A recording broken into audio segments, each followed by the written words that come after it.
Well, good morning, everybody. Morning, Chris. Morning, Scott. Welcome to another Wealth Coffee Chat, folks. Had some internet troubles again, but got it sorted. Children and the internet. Anyway, hopefully you're all awesome and well. Welcome to another marvellous Monday, 28th. Woo! December, Christmas, just around the corner, hey? Gone so fast this year. Gone so fast this year. Well, listen, while everything's warming up, I'll do the old regular intros. As some of you might already know, Jason Witten's my name. If you don't, hello. Good morning to you. If you're new, let us know where you're coming in from. You might have just joined our coaching and mentoring program, and you may have found us accidentally somehow. Shashank, good morning to you. Kevin, good morning to you. Mate, find me on Facebook, Jason J. Witten, and send me a DM, Kev. Thanks, mate. Cloudy Adelaide. Yeah, well, there you go. A bit sunny in the GC today. Good to have all of you on this morning. And hope you had a good weekend. What am I going to talk about today? Well, today I wanted to talk about the economics of our states. Now, for me, for you, maybe you might be in Adelaide, you might be in, the Northern Territory, whatever it might be. But for me, for you, tell me, what are the big four states in Australia when it comes to property investing? Tell me in the chat, what are the big four, the four that have the sort of the economic power that we should have at a minimum, if we can, some exposure, some financial investing exposure in. Because as property investors, you and I have talked about this before, the idea of diversification is an interesting one. A lot of the financial world talk about it, like it's, cracking the atom, which is not. But for us as property investors, location diversification is important. That is for sure. So we've got WA, New South Wales, Victoria, and Queensland. Boom. They are the big four. And let's face it, they make up 80 to 90% of the economic power of Australia. And as property investors, we want some exposure to those economics in the world of property investing. And there's some reasons why. Let's sort of talk about that. Let's have a look at my wonderful drawing of Australia. If you didn't know, that's Australia. Pretty good. Thankfully, I didn't become an artist or something like that because I'd be pretty destitute. So let's talk about this concept of diversification in these states. Here's what I see a lot of for property investors and why we need to understand some economics of different states at different times, and then understand how we can, as property investors, put a strategy together. Thanks, Chris. Put a strategy together so we can make our investing more more powerful in the right way. So let's talk about this. Here's what I see a lot of.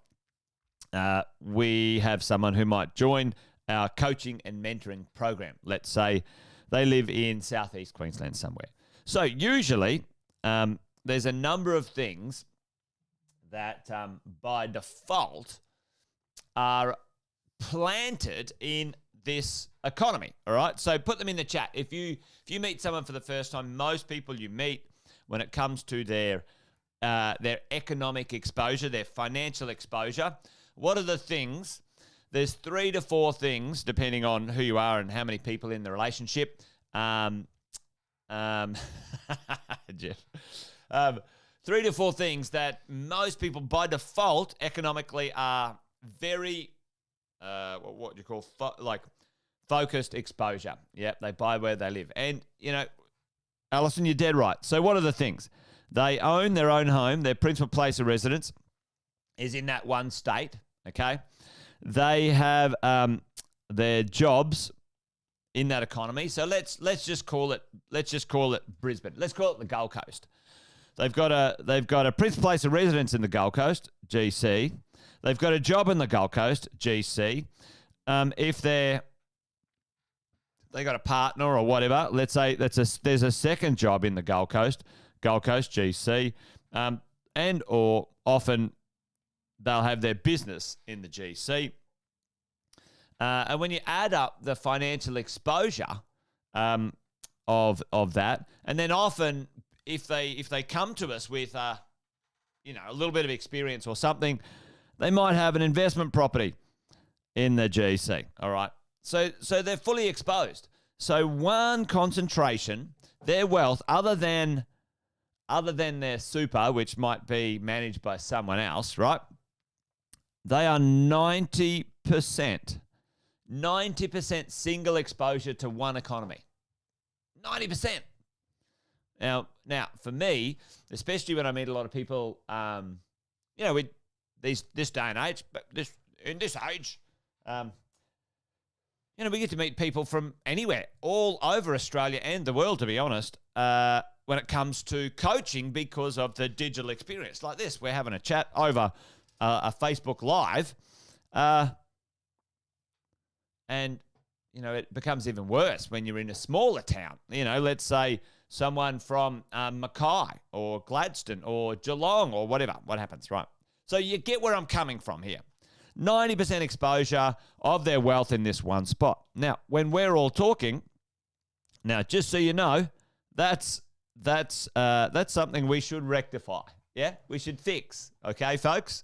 So let's talk about what that looks like. And we've talked about this before, about the idea of diversification. Which state, let's say you're here already, you've got your PPR and your jobs here. That's fine. That happens.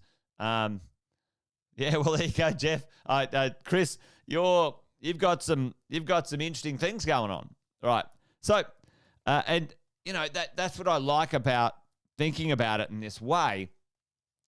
Your exposure, either positively or negative, can be managed if you think about it in these ways. Let's say you got your jobs PPR. Oh, now I'm not against, to be honest, with this sort of thing. I would happily say, right, no problems.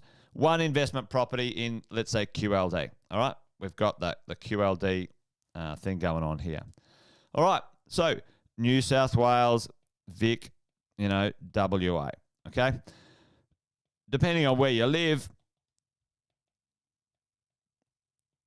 ACT down there, depending on where you live, will depend on sort of some, different exposure and different price points and whatever it might be.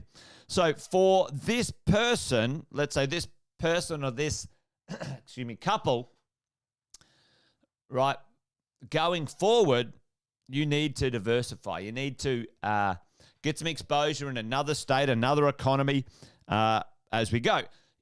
What's an example of this? Tell me, what state in Australia, and this might be a bit sort of localized because I've got some experience in this a lot, but which state in Australia had an amazing time for 7-8 years and then was in the doldrums for 7-8 years when it come to property prices and economic exposure because of the change in the mining world? Which state? I probably gave it away. Tell me, which state had this kind of like, yes, we're awesome and we're shit type of, WA, Jeff, you're on it.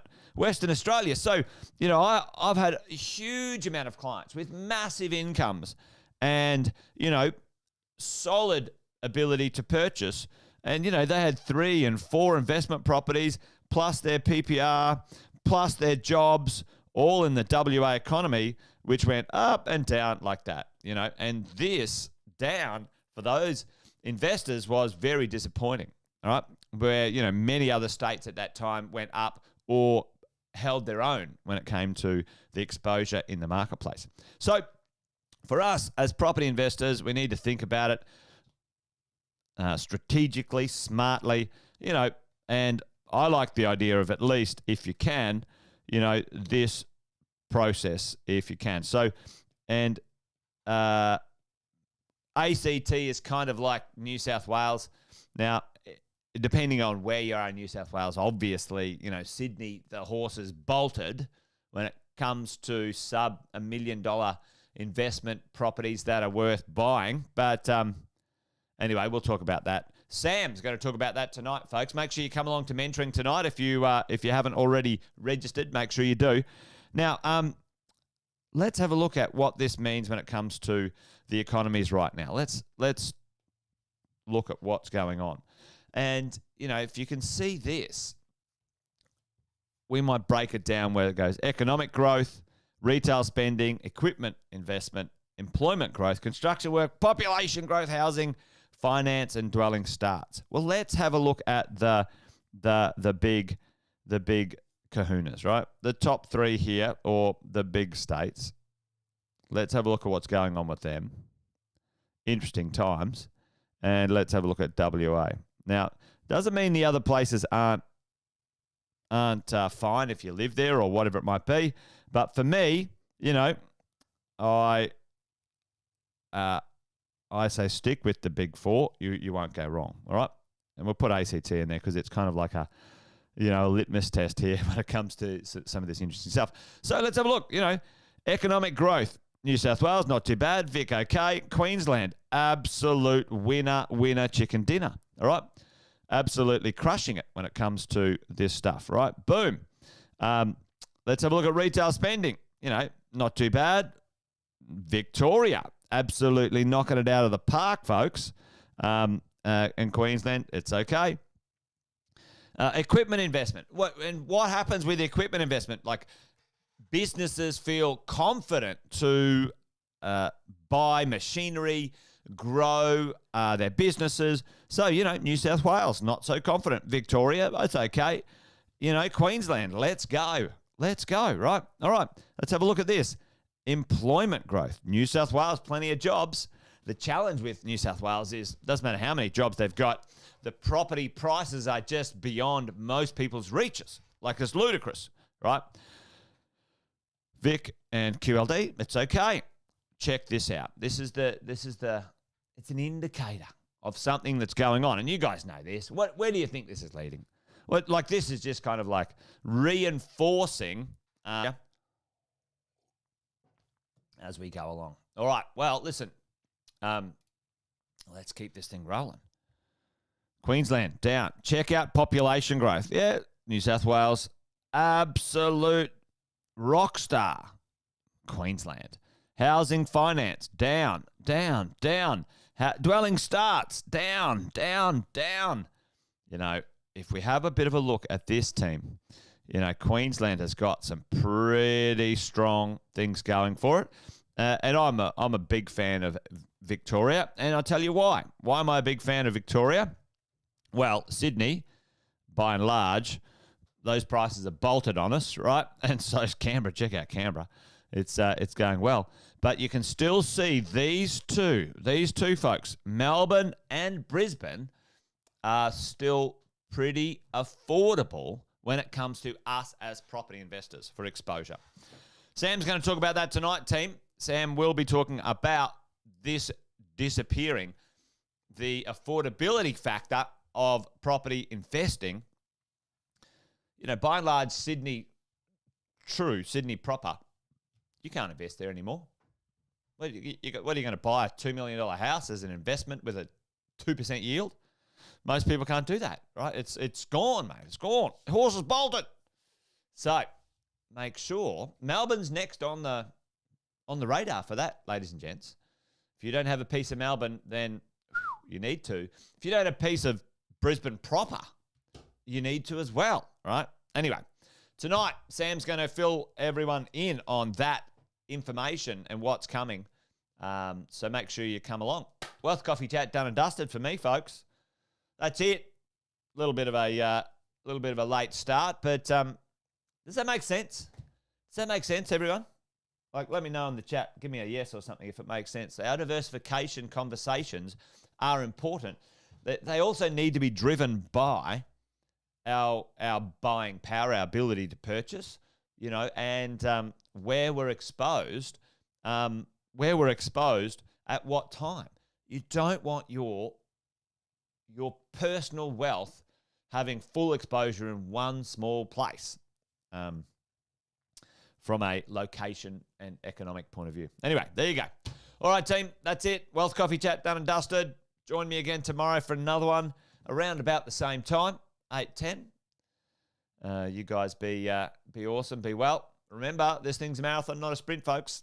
It takes time. You need to buy something well and don't bloody sell. All right? Keep that thing for as long as you can. All right, folks, that's it. I'm done. Adios. Have a good one. Join me tomorrow. Bye, folks.